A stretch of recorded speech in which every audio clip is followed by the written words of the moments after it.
Assalamualaikum warahmatullahi wabarakatuh. Perkenalkan, nama saya Aulia Induna Bibah dengan NIM 140142149, nomor presensi 43. Di sini saya akan membuat video guna memenuhi ujian tengah semester mata kuliah bimbingan dan konseling dengan dosen pengampu Dr. Anda Sri Sami Asih MKes.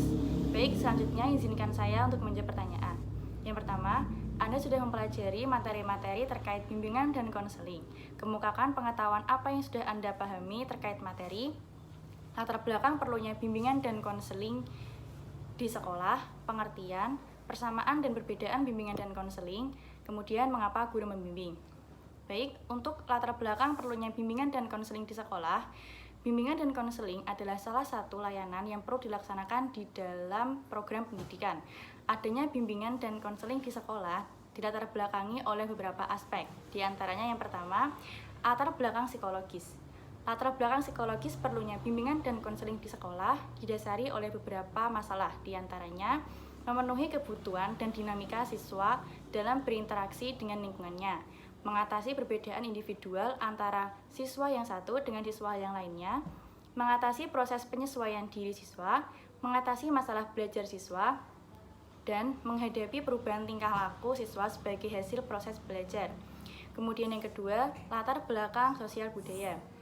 Terjadinya perubahan sosial budaya dalam kehidupan membawa dampak negatif bagi pendidikan. Di antaranya, ketidaksiapan pendidikan menerima perubahan yang begitu cepat dan drastis, banyak pengaruh budaya dari luar yang masuk, dan adanya akses internet yang sudah bisa dilakukan di mana saja. Maka, untuk mengantisipasi dampak negatif tersebut, perlu adanya layanan bimbingan dan konseling di sekolah sebagai bentuk penyesuaian diri terhadap perubahan. Kemudian yang ketiga, latar belakang iptek atau ilmu pengetahuan dan teknologi. Meningkatnya iptek tentu membawa pengaruh besar terhadap kehidupan. Namun, tidak dapat dipungkiri bahwa kemajuan ini juga membawa dampak negatif. Di antaranya, ketergantungan obat-obatan terlarang dan alkohol, kekerasan pada anak dan remaja, tingginya angka kehamilan, tingginya kasus bunuh diri, tingginya kasus siswa putus sekolah, dan semakin maraknya perkelahian antar pelajar. Perlu dilakukan upaya preventif untuk meredam masalah ini agar tidak semakin meluas. Salah satu caranya yaitu dengan menghadirkan layanan bimbingan dan konseling di sekolah. Kemudian yang terakhir adalah latar belakang pedagogis. Dalam upaya mencapai tujuan pendidikan nasional, diperlukan kegiatan pendidikan yang menyeluruh, yang tidak hanya berupa kegiatan instruksional, akan tetapi meliputi kegiatan yang menjamin bahwa setiap anak didik perlu mendapatkan layanan sehingga dapat berkembang dengan optimal. Dalam hal ini diperlukan layanan bimbingan dan konseling untuk membantu memberikan layanan kepada siswa sehingga kegiatan pendidikan dapat berjalan dengan optimal. Selanjutnya ada pengertian dari bimbingan dan konseling. Pengertian bimbingan yaitu proses pemberian bantuan dari seorang individu yang memiliki keahlian kepada individu atau kelompok lain agar orang yang dibimbing dapat mengembangkan kemampuan dirinya sendiri dan mandiri. Sedangkan pengertian dari konseling yaitu suatu proses memberi bantuan yang dilakukan melalui wawancara konseling oleh seorang ahli atau yang disebut dengan konselor kepada individu yang mengalami masalah atau disebut dengan klien yang bermuara pada teratasinya masalah yang dihadapi oleh klien. Selanjutnya persamaan bimbingan dan konseling. Istilah bimbingan dan konseling pada dasarnya memiliki persamaan-persamaan tertentu. Persamaan yang jelas antara keduanya terletak pada tujuan yang hendak dicapai, yaitu sama-sama berusaha untuk memandirikan individu, sama-sama diterapkan dalam program persekolahan, dan sama-sama mengikuti norma-norma yang berlaku di lingkungan masyarakat tempat kedua kegiatan itu diselenggarakan. Dengan kata lain, bimbingan itu merupakan satu kesatuan dengan konseling, yang mana konseling berada dalam kesatuan bimbingan tersebut. Selanjutnya, perbedaan bimbingan dan konseling. Perbedaan bimbingan dan konseling terdapat dalam beberapa aspek, diantaranya yang pertama, ruang lingkup. Ruang lingkup bimbingan lebih luas karena mencakup usaha preventif, kuratif, preseratif. Sedangkan ruang lingkup konseling hanya meliputi kuratif saja. Yang kedua, masalah. Dalam bimbingan mengatasi masalah non-emosional, sedangkan dalam konseling mengatasi masalah emosional. Yang ketiga, tujuan. Tujuan dari bimbingan yaitu mengutamakan pencegahan agar siswa terhindar dari permasalahan. Sedangkan tujuan dari konseling yaitu mengutamakan pemecahan masalah siswa agar siswa mampu mengatasi permasalahan yang mereka hadapi. Kemudian yang keempat ada layanan. Pada bimbingan, pemberian layanan dilakukan secara kelompok meskipun terkadang bisa secara individual. Sedangkan konseling, pemberian layanan lebih bersifat individual walaupun kadang berkelompok. Yang kelima ada peranan. Bimbingan memiliki peran dalam membantu pencapaian program dan tujuan pendidikan. Sedangkan konseling berperan dalam membantu berlangsungnya perkembangan pribadi siswa secara sehat. Kemudian yang terakhir ada petugas. Bimbingan bisa dilakukan oleh guru bidang studi, wali kelas, kepala sekolah yang pernah mendapatkan pengetahuan mengenai dasar-dasar praktis bimbingan di sekolah. Sedangkan konseling hanya boleh dilakukan oleh konselor yang harus berpendidikan khusus, yaitu sarjana bimbingan dan konseling. Selanjutnya ada mengapa guru membimbing. Membimbing adalah kegiatan pemberian bimbingan, di mana bimbingan ini bisa dilakukan oleh guru yang sudah mendapatkan pengetahuan mengenai dasar-dasar praktis bimbingan di sekolah. Guru membimbing karena sebagai tugas guru untuk membimbing siswanya yang semula belum paham apapun menjadi mahir dalam suatu bidang dengan menggunakan norma-norma yang berlaku. Kemudian selanjutnya urgensi BK, kedudukan BK, 3 wilayah atau bidang dalam penyelenggaraan pendidikan formal, keunikan dan keterkaitan tugas guru dan konselor. Yang pertama, urgensi BK. Dasar pemikiran penyelenggaraan bimbingan dan konseling di sekolah menyangkut upaya memfasilitasi peserta didik yang selanjutnya disebut konseling, agar mampu mengembangkan potensi dirinya atau mencapai tugas-tugas perkembangannya. Untuk mencapai kematangannya, konseli memerlukan bimbingan karena mereka masih kurang memiliki pemahaman atau wawasan tentang dirinya dan lingkungannya, juga pengalaman dalam menentukan arah kehidupannya. Kedudukan BK. Pelayanan, bimbingan, dan konseling dalam jalur pendidikan formal telah dipetakan secara tepat dalam kurikulum 1975, meskipun pada waktu itu masih dinamakan layanan bimbingan dan penyuluhan pendidikan, dan layanan di bidang pembelajaran yang dibingkai dalam kurikulum. Dalam pelaksanaan layanan bimbingan dan konseling di sekolah meliputi 3 wilayah. 3 wilayah dalam penyelenggaraan pendidikan di sekolah yaitu yang pertama, wilayah atau bidang manajemen dan kepemimpinan. Wilayah ini meliputi fungsi berkenaan dengan tanggung jawab dan pengambilan kebijaksanaan serta bentuk-bentuk kegiatan pengelolaan dan manajemen sekolah seperti perencanaan, pengadaan, dan pengembangan staf, prasarana dan sarana fisik, dan pengawasan. Selanjutnya yang kedua, wilayah atau bidang pembelajaran yang mendidik. Wilayah ini meliputi semua bentuk pengembangan kurikulum dan pelaksanaan pengajaran, yaitu penyampaian dan pengembangan pengetahuan, keterampilan, sikap dan kemampuan berkomunikasi peserta didik. Yang ketiga, bidang bimbingan dan konseling. Bidang ini meliputi berbagai fungsi dan kegiatan yang mengacu kepada pelayanan kesiswaan secara individual agar masing-masing peserta didik dapat berkembang sesuai dengan bakat, minat, potensi, dan tahap-tahap perkembangannya. Selanjutnya, keunikan dan keterkaitan tugas guru dan konselor. Tugas-tugas pendidik untuk mengembangkan peserta didik secara utuh dan optimal sesungguhnya merupakan tugas bersama yang harus dilakukan oleh guru, konselor, dan tenaga pendidik lainnya sebagai mitra kerja. Sementara itu, masing-masing pihak tetap memiliki wilayah pelayanan khusus dalam mendukung realisasi diri dan pencapaian kompetensi peserta didik. Dalam hubungan fungsional kemitraan antara konselor dengan guru, antara lain dapat dilakukan melalui kegiatan rujukan atau referral. Masalah-masalah perkembangan peserta didik yang dihadapi guru pada saat pembelajaran dirujuk kepada konselor untuk penanganannya. Demikian pula masalah yang ditangani konselor dirujuk kepada guru untuk menindaklanjutinya apabila itu terkait dengan proses pembelajaran bidang studi. Selanjutnya, tujuan, fungsi, dan orientasi BK.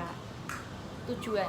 Secara garis besar, tujuan bimbingan dan konseling dibagi menjadi 2, yaitu tujuan umum dan khusus. Yang pertama, tujuan umum.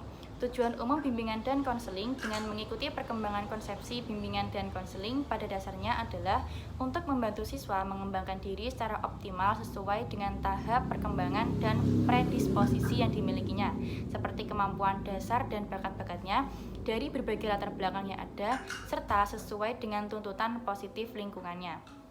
Yang kedua ada tujuan khusus. Tujuan khusus bimbingan dan konseling merupakan penjabaran tujuan umum tersebut yang dikaitkan secara langsung dengan permasalahan yang dialami siswa yang bersangkutan, sesuai dengan kompleksitas permasalahannya. Dengan demikian, tujuan khusus bimbingan dan konseling untuk tiap-tiap siswa tidak boleh disamakan. Selanjutnya, fungsi. Bimbingan dan konseling memiliki fungsi diantaranya yang pertama, fungsi pemahaman.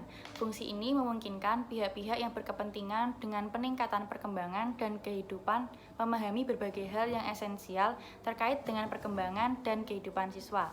Dalam hal ini, fokus utama pelayanan bimbingan dan konseling yaitu siswa dengan permasalahannya dan dengan tujuan-tujuan konseling. Pemahaman yang sangat perlu dihasilkan oleh pelayanan bimbingan dan konseling adalah pemahaman tentang diri siswa beserta permasalahannya oleh siswa sendiri dan oleh pihak-pihak lain yang membantu siswa, termasuk juga pemahaman tentang lingkungan diri siswa. Yang kedua ada fungsi pencegahan. Layanan bimbingan dapat berfungsi pencegahan, artinya usaha pencegahan terhadap timbulnya masalah. Bagi guru BK, profesional misi tugasnya dipenuhi dengan perjuangan untuk menyingkirkan berbagai masalah yang dapat menghambat perkembangan siswa.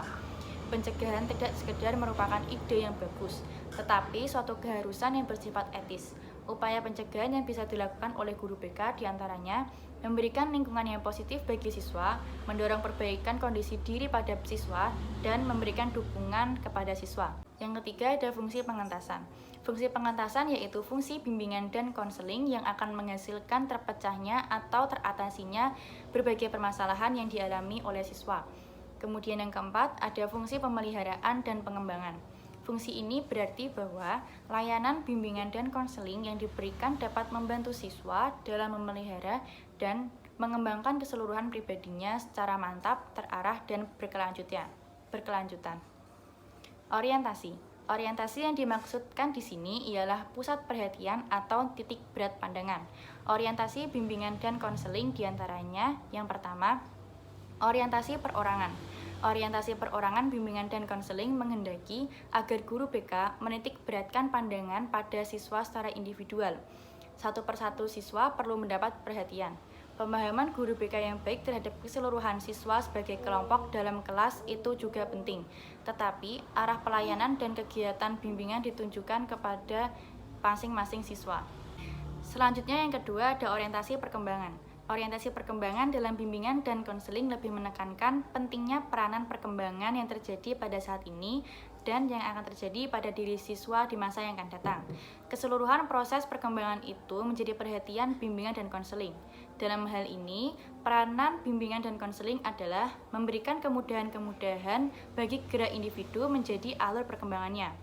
Pelayanan bimbingan dan konseling berlangsung dan dipusatkan untuk menunjang kemampuan inheren individu bergerak menuju kematangan dalam perkembangannya. Selanjutnya yang ketiga ada orientasi permasalahan. Orientasi masalah secara langsung bersangkut paut dengan fungsi pencegahan dan fungsi pengentasan. Dengan demikian, konsep orientasi masalah terentang seluas daerah beroperasinya fungsi-fungsi bimbingan dan dengan demikian pula menyusupi segenap jenis layanan kegiatan bimbingan dan konseling. Selanjutnya ada asas-asas dan prinsip-prinsip BK. Asas-asas BK. Dalam menyelenggarakan layanan bimbingan dan konseling di sekolah, hendaknya mengacu pada asas-asas bimbingan dan konseling, karena pelayanan bimbingan dan konseling adalah pekerjaan profesional. Asas-asas bimbingan dan konseling yaitu ketentuan-ketentuan yang harus diterapkan dalam penyelenggaraan layanan. Asas-asas yang dimaksud diantaranya yang pertama, asas kerahasiaan. Layanan bimbingan dan konseling biasanya berhubungan dengan siswa yang mengalami masalah. Oleh karena itu, segala sesuatu yang dibicarakan siswa kepada guru BK tidak boleh disebarluaskan kepada pihak-pihak lain.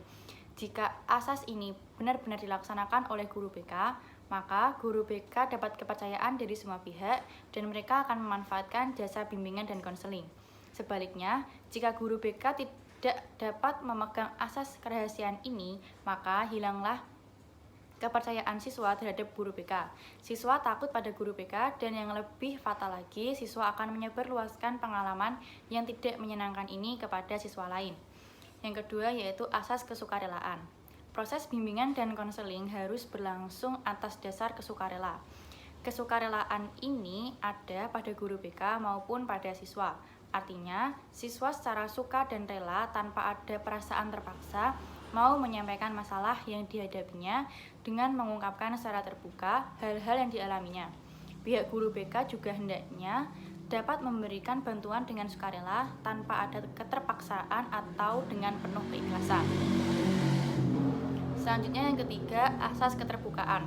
Keterbukaan ini tidak hanya pada pihak siswa saja, tetapi juga pada pihak guru BK. Keterbukaan tidak hanya sekedar kesediaan untuk menerima saran saja, tetapi kedua belah pihak diharapkan mau menerapkan asas ini, di mana pihak siswa mau membuka diri dalam rangka untuk pemecahan masalahnya.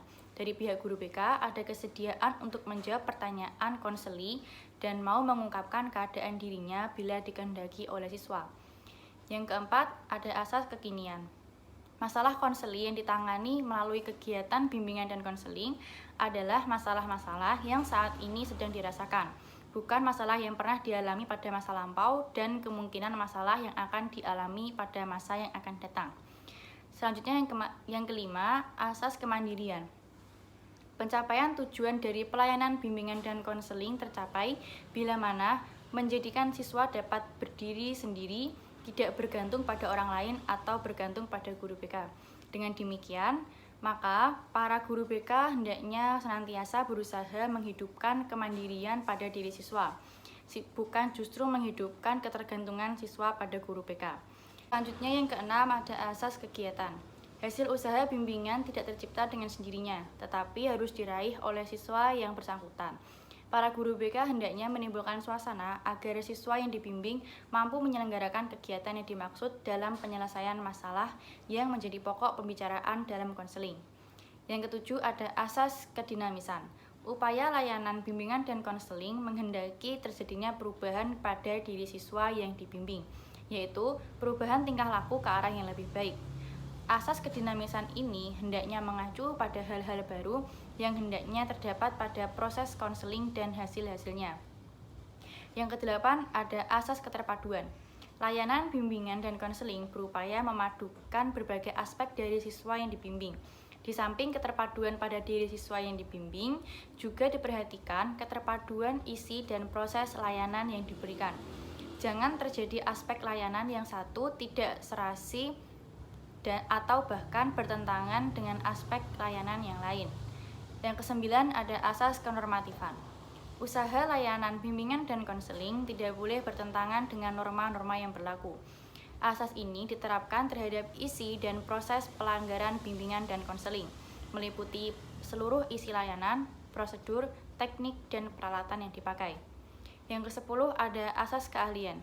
Penerapan asas keahlian ini menunjukkan bahwa pelayanan bimbingan dan konseling adalah pekerjaan profesional yang diselenggarakan oleh tenaga-tenaga ahli yang khusus dididik untuk melaksanakan pekerjaan itu.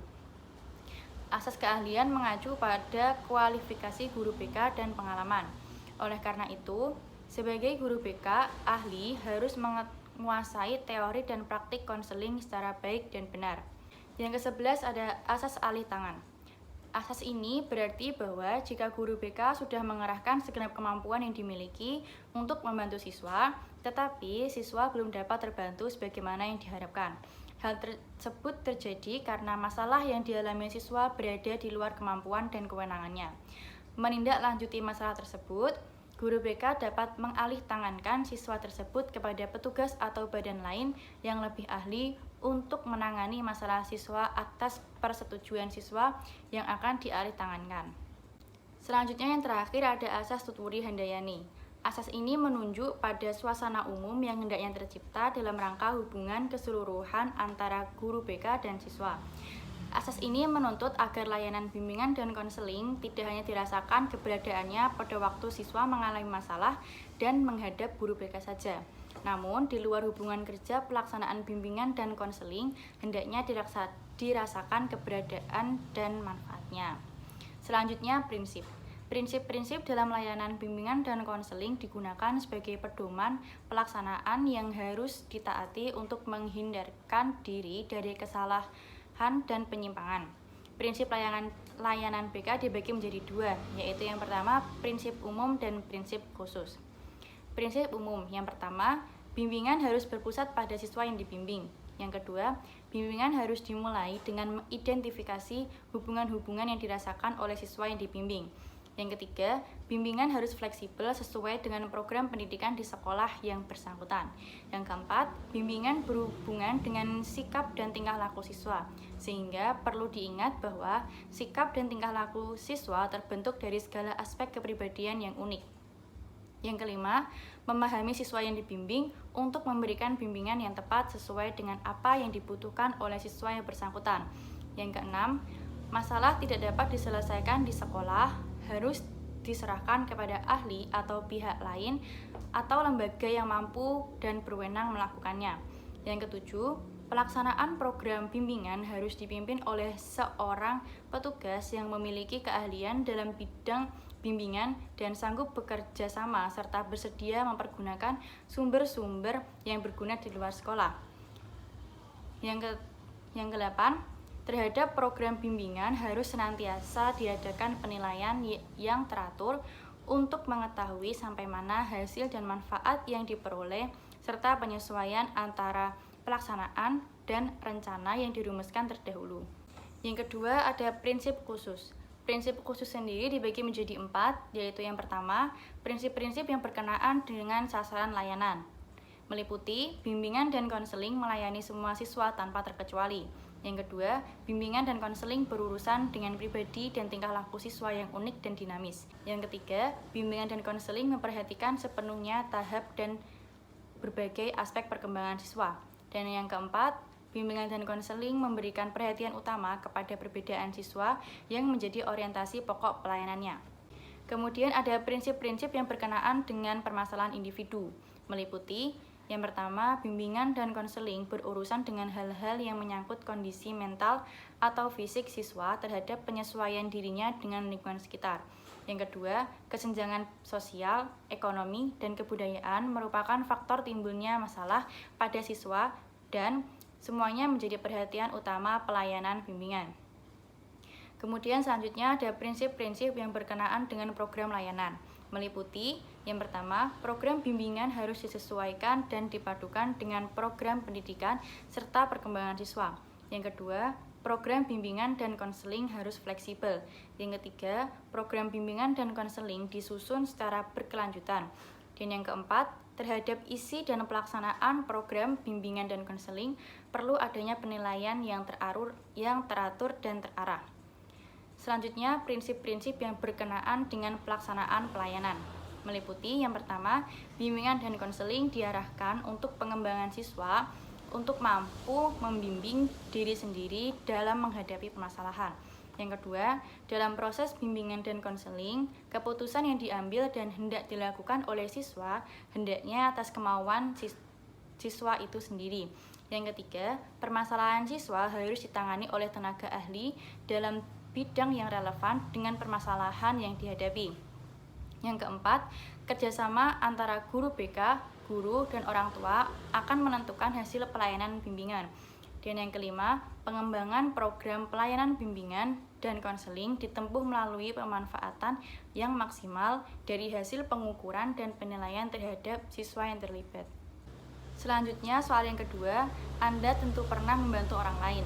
Kemukakan bantuan-bantuan apa saja yang pernah Anda berikan pada orang atau individu lain. Apakah bantuan yang Anda berikan bisa dimasukkan sebagai kegiatan membimbing? Berikan penjelasannya. Baik, beberapa bantuan yang pernah saya lakukan kepada individu atau orang lain yaitu yang pertama, sewaktu SMA saya seringkali dimintai bantuan oleh teman-teman saya untuk membantu menjelaskan beberapa materi yang mereka belum paham. Yang kedua, saya sering dimintai bantuan oleh saudara-saudara saya, terutama yang masih SD, untuk membantu mengerjakan PR. Yang ketiga, saya sering dimintai bantuan oleh saudara saya dan teman saya untuk membantu mengoperasikan laptop yang mereka belum pahami. Dalam hal ini, saya tidak terlalu jago, namun saya tetap membantu sebisa yang saya lakukan. Yang keempat, saya sering dimintai bantuan oleh ibu saya untuk membantu membelikan sesuatu. Dan yang terakhir, saya juga sering dimintai bantuan oleh teman saya untuk mengantarkan membeli sesuatu. Beberapa bantuan yang telah saya berikan kepada orang lain ada yang bisa dikategorikan membimbing dan ada pula yang tidak termasuk membimbing.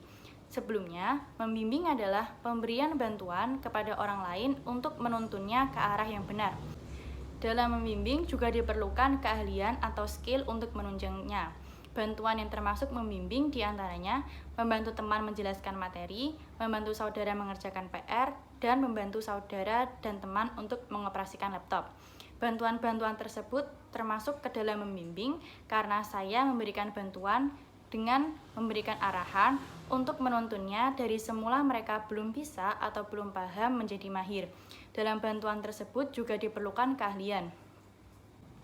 Kemudian bantuan yang tidak termasuk membimbing yaitu membantu ibu membelikan sesuatu dan mengantar teman membeli sesuatu. Bantuan-bantuan ini tidak termasuk membimbing karena dalam hal ini saya hanya memberikan bantuan saja, tidak membutuhkan keahlian khusus untuk membantunya.